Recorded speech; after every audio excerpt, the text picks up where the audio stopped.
สบายดีเนาะสำหรับผู้ใดที่เป็นหูดหนไก่เนาะเป็นหูดตุ่มหนึ่งสองตุ่มบางคนกับบแสดงอาการเด้อตุ่มนี้มันเกิดตามธรรมชาติก็มี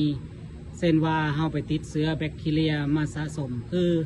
เฮาไปทายเบาอยู่ตามห้องน้ำสาธารณะเนาะคือห้องน้ำนี้มันหลายคนเฮาบ่ฮู้ว่าผู้ใดติดเชื้อมาแน่หลังจากเฮาไปทายเบาแล้วเนาะ3 มา 5 มื้อจะมีอากาศเหี่ยวแสบเหี่ยวฮ้อนเหี่ยวคัดตามมาเนาะบางคนก็เป็นตุ่มเชื้อรานี่แหละการใช้ห้องน้ำร่วมกันเนาะมันจะเกิดเชื้อราแบคทีเรียตามมาฉะนั้นถ้าผู้ใดที่พบปัญหาเหล่านี้เนาะควรปรึกษาแพทย์ปรึกษาหมอ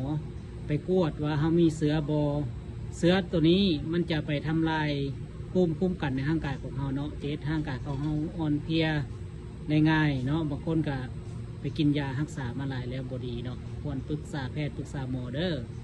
ถ้าผู้ใดสนใจอยากปรึกษาก็ทักมาหา